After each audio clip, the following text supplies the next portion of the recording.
not fight this fucking guy. He's a fucking monster, but I respect bro. it though because I'm just gonna fucking die, bro. I can't. This is the first time. Hold on. This is the first time I ever heard you say any of this.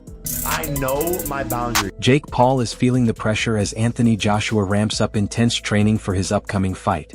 The YouTuber turned boxer can't help but show nerves watching AJ's raw power and fierce preparation.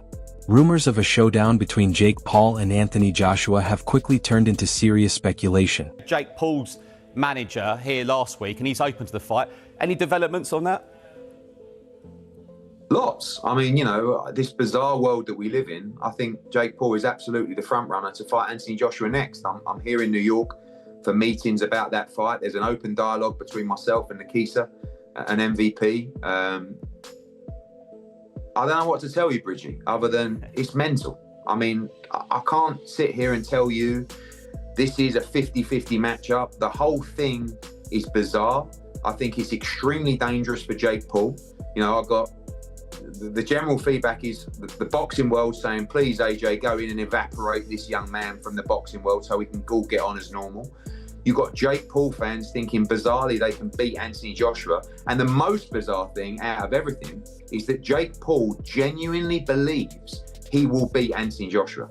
Promoter Eddie Hearn called Jake Paul a huge frontrunner and confirmed serious talks are happening, with both camps aiming for an early 2026 fight. Anthony Joshua, a seasoned heavyweight champion, has shown his dedication with tough training routines. His schedule includes intense strength and conditioning, sparring with top fighters, and focusing on both his physical and mental readiness. Where's AJ for you right now? I think he's an icon. Yeah. Like, if I ever met AJ, I would be starstruck. I remember being in New York City, my cousin's stag do, which would have been 2017, and he beat Klitschko.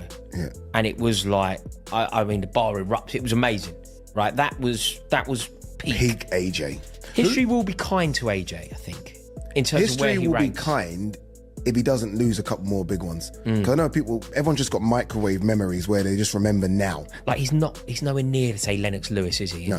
But in terms of what he carried, nobody can sell an arena. Yeah. Nobody. That's like, he's up there with like stars of other, like, sports. He can be compared to Oasis for selling tickets. Yeah, he'll fill a stadium. Yeah, like there was a time when I thought he could fight me and fill a stadium. This like, is what I was just about to say, that irrespective of the opposition. Doesn't matter. Like, irrespective. And he will never, nobody, I don't know, Daniel Dubois will never ever have that presence that AJ has. Joshua has shown he's ready to face top-level fighters, most notably when he fought Alexander Usyk, a former undisputed cruiserweight champion and a strong contender in the heavyweight division.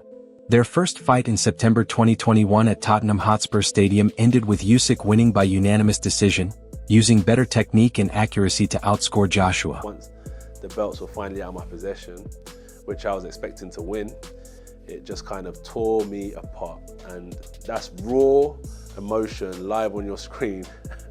Obviously, looking back, could I have dealt with things better? Yeah, of course. But at the time, that wasn't the priority. It was just outpour of emotion.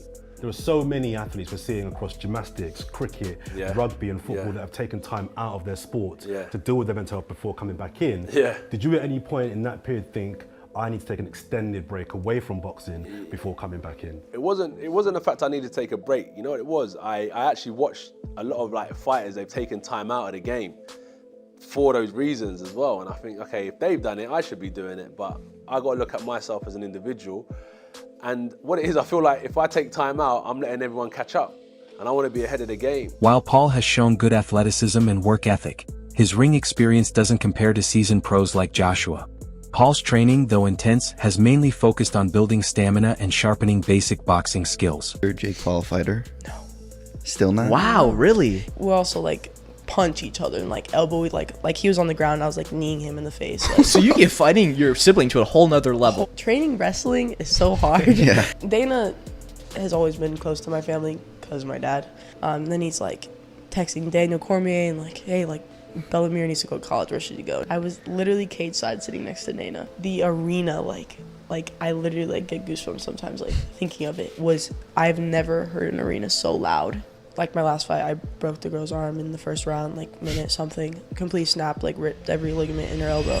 I want professional boxers. It's only been 3.5 years. You can only make a certain amount of fights happen. And the plan was always to fight Nate Diaz after Tommy Fury, win, lose, or draw. People think there's like this ducking of professional boxers. The next fight could potentially be a professional boxer. I'm just getting started. I'm 26 years old, and there's only so much I can do. Boxing experts and analysts have criticized the proposed fight between Anthony Joshua and Jake Paul, calling it a dangerous mismatch. Prominent voices like Eddie Hearn have warned that the fight poses serious risks for Paul because of the big gap in experience and skill. Hearn highlighted Joshua's elite punching power and deep professional experience, making him a tough opponent and a real threat to Paul. Jake Paul, Anthony Joshua 50-50 fight, what do you make of that? Yeah, I just said in another interview, great if it is. I mean, if it is, then you've got no problem seeing it. But when AJ, I mean, decapitate's a strong word, but you know, when he renders Jake Paul unconscious like he did to Francis Ngannou, don't then say, oh well, it was Jake Paul. Do you know what I mean? I mean, when AJ beat Francis Ngannou, Ngannou just had a fight that could have gone either way with Tyson Fury. Then AJ poleaxed him and everyone just said he's just an MMA fighter. Do you know what I mean? Jake Paul's not Francis Ngannou. But, as I said before, if you want to see Jake Paul exit the boxing world, make the fight. Let's talk about AJ ever so quickly. I watched Jake Paul the weekend. I feel a bit dirty saying that because I'm not a fan of his, but he did say after the fight that he's sort of having DMs or he's dropping text messages to AJ. They're having a chat about a potential fight. What's your view on that, Eddie? Well, look, he's calling out Gervonta Davis, who is a 135-pound lightweight, and he's calling out Anthony Joshua, that's a heavyweight monster. I think Jake Paul is crazy enough to fight Anthony Joshua because the money would be absolutely obscene. It's a catastrophic mismatch that people would tune in to watch because it would lead to the end of Jake Paul.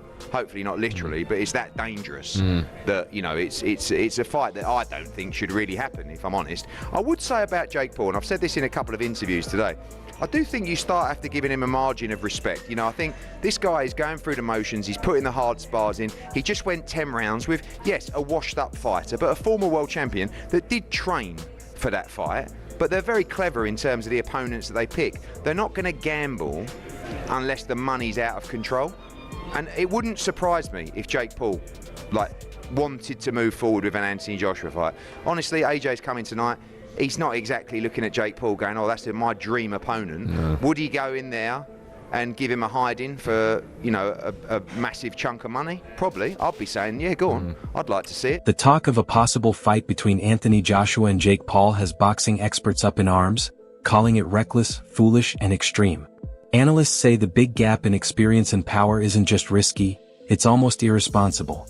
While the fight might bring big money, the dangers to Paul's health and his credibility make the match feel more like a risky stunt than a real sporting event. Well, I've got you, Billy. There's talks, obviously you're from a traditional side of boxing, there's talks of maybe an Anthony Joshua-Jake Paul matchup. What do you make of that? Joke. It's just money in it, it's just for money. Because he'll get absolutely pulverised by Big Joshua. Pulverised. Tony Bellew, known for speaking his mind in boxing, slammed the idea of a fight between Anthony Joshua and Jake Paul, calling it dangerously insane.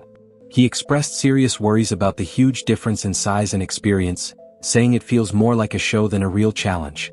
Bellew went even further, suggesting that a safer and more credible fight for Joshua would be against Canelo Alvarez, making it clear he doesn't take the idea of Paul as a serious opponent seriously at all. This is another level. This is a really dangerous. He ain't fighting a granddad. He isn't fighting a grandfather. It's absolute lunacy. It's insane. It's dangerously insane. Is right. And I never thought I'd say that in my lifetime, but because he says some crazy shit. But he probably could knock him out with his bell end. It's just a gross mismatch. Yeah. Like, you don't understand his health is in jeopardy. So I'm not even entertaining it. I just think it's dangerous. And listen, I might have to work it, but it's just... It's kind of ludicrous, isn't it, really? It's insane. This boy is nuts. Is nuts. And I think he's putting his life before he's putting his life before money. Yeah, it's putting money before his life, which is just absolutely insane. Bellew has often criticized Jake Paul for his celebrity-driven approach to boxing. He warned that this kind of behavior could backfire and lead to serious injury in the ring. Bellew stressed that boxing is a dangerous sport and treating it like entertainment could have serious consequences. He also expressed worry about the growing trend of celebrity and YouTuber fights, saying it could damage boxing's reputation if things go wrong. Jake's not putting on no one because it would end immediately right there and then. The other claim to fame is slapping the shit out of your trainer. But I'm not going to be disrespected by anyone, especially a young child. I don't want no problems, but if you've got a problem, then no problem. Rogan has often praised Joshua for his amazing physique and athleticism. On his podcast, he described Joshua's build as almost superhero-like, pointing out his impressive strength and physical features. Rogan's admiration highlights the hard work Joshua puts into staying in top shape, which has played a big role in his success inside the ring. Like boxers today, if you look at like Anthony Joshua, who's the heavyweight champion of the world now. Is he? You look at him, yeah. He's a English fellow. He's a tank. I mean, Is he? Oh man, you look at Anthony Joshua. He looks like a superhero. Do those guys have as much stamina as these guys do, though? Oh yeah, they do today. They did? Yeah, because the conditioning methods that they have today are just so superior. They understand rest and recovery, and they monitor your heart rate, and they're monitoring lactic acid buildup. And Frank Smith, CEO of Matchroom Boxing, caused a stir by saying a fight between Anthony Joshua and Jake Paul could attract even more global attention than the highly anticipated Joshua versus Tyson Fury matchup. He stressed that in today's market, the commercial appeal of Joshua versus Paul is unmatched. While admitting the fight is unusual, Smith confirmed serious talks are underway, with both camps eyeing a possible showdown in 2026. Fight with Jake Paul does feel a bit random, Frank, doesn't it? With everything else that's going on in the fight game, I know that he's had some. He's been upping his game, getting some better opponents, and he's got a world ranking and all that. But I don't know. It's. I mean, I think there's other fights out there for AJ, aren't there? Really, that feel a better fit than Jake Paul at this moment in time. Yeah, look, I don't disagree with you. It is random, but at the same time, it's the biggest fight out there. It's bigger. The reality is Anthony Joshua, Jake Paul on a global scale is bigger than Anthony Joshua, Tyson Fury. And that's the world we live in right now. But the Tyson Fury fight is also a huge fight. Yeah. This news has sparked debates in the boxing world. Some question the sporting value of the fight, while others are curious about its potential to capture a global audience. It gets my goat. What is bigger, Anthony Joshua and Jake Paul, Anthony Joshua, or Anthony Joshua and Tyson Fury? And for me, it's absolutely clear what's bigger. It's Tyson Fury and Anthony Joshua.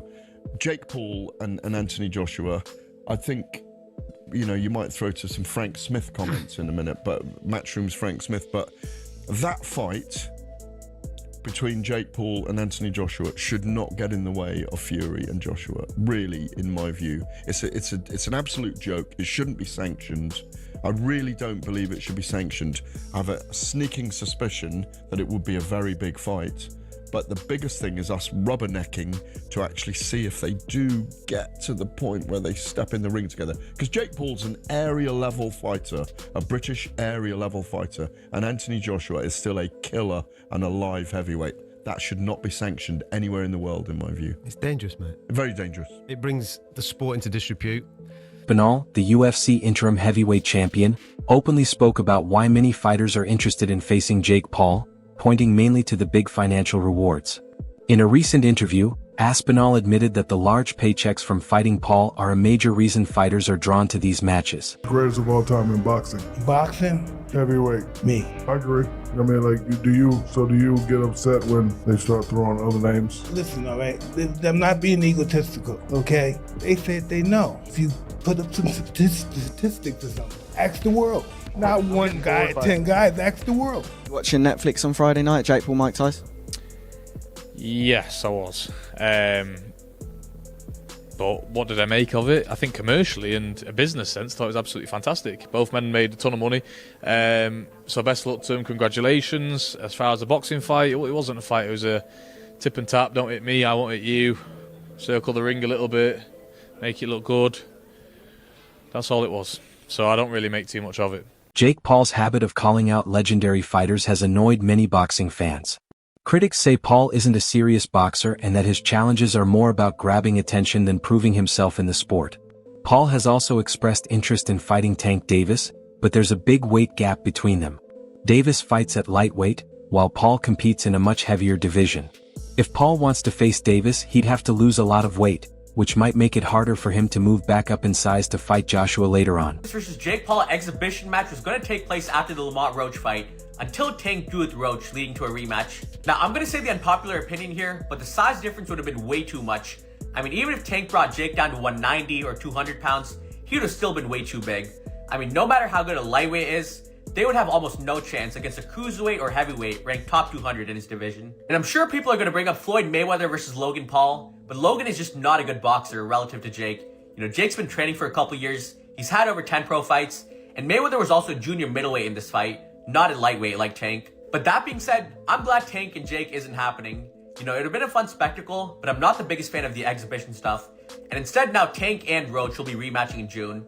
You know, the first fight did a little over 260,000 pay-per-view buys, which isn't bad in this market. Roach absolutely deserves a second fight, so I do think the rematch will do far more numbers. And as for Jake, I want to see him fight big-name boxers around his weight class. You know, the Tommy Fury rematch, for example, he's undefeated. The first fight did a little over 800,000 pay-per-view buys. He's around the same age range, so that's the fight I want to see, not the exhibitions. But let me know what you guys think. Former world champion Carl Froch doesn't see Jake Paul as a serious boxer. Froch says Paul doesn't really know how to box and just bounces around the ring. After watching Paul's fight against Tommy Fury, Froch called it a total mismatch and said Paul is nowhere near being a real contender. I mean, I don't really take Jake Paul that serious. He can't really box. He can have a little fight, he can have a swing. Swings away, stands up straight, and he throws punches, but it's not professional boxing. Because when I watch him box, he's just so much wrong. It's just, everything's wrong. It's so bad. He's got leaky defence. He telegraphs his punches. Like, you put him in with someone his own size, it was a professional, and it's a mismatch. And you'll see that if he ends up fighting somebody. Tommy Fury, bless him, he's a pro boxer, but he's inexperienced. He's got no amateur pedigree. He's a raw novice, or maybe just above the raw novice. I was saying earlier, where would I put him in terms of levels? He'd do well to win a British title. He's at that sort of level. And then from British title to world level, it's like different worlds. It's like totally different. It's like a different sport. Rampage Jackson, former UFC light heavyweight champion, has been openly critical of Jake Paul's boxing career, especially his choice of opponents. Jackson says Paul often picks fighters who are older or past their prime, making it easier for himself. Many fans and analysts share this view, feeling that Paul's fights often lack the level of competition you'd expect in professional boxing. Jake Paul, no, but I'm never going to call out Jake Paul again because I saw Butterbean call him out and that looked pathetic. So I'm never going to call out Jake Paul. But I've called out Jake Paul and stuff like that. Everybody calling out Jake Paul, and Jake Paul. I'm not calling out Jake Paul. He won't fight me for another 10 years until I'm too old to get in there. I'm not. Everybody know that's a money fight and stuff like that. But fuck, I don't give a fuck about him. Just overall, your thoughts on his opponent selection these last few fights? He's smart. He's smart. Yeah. Joshua has laughed off Paul's challenge, saying Paul is just looking for relevance insurance by going after big names like him. Joshua thinks that fighting a star like himself would bring Paul lots of attention and money, showing how influencers rely on these matchups to stay in the spotlight. While influencer boxing has grown popular and draws younger fans and big pay-per-view numbers, the pro boxing world is working hard to bring the focus back to real competition. We're involved in the sort of earlier days of that influencer world. We did the second Logan Paul KSI fight in LA. Numbers were huge. We did Jake Paul's professional debut in Miami in 2019 around the Super Bowl.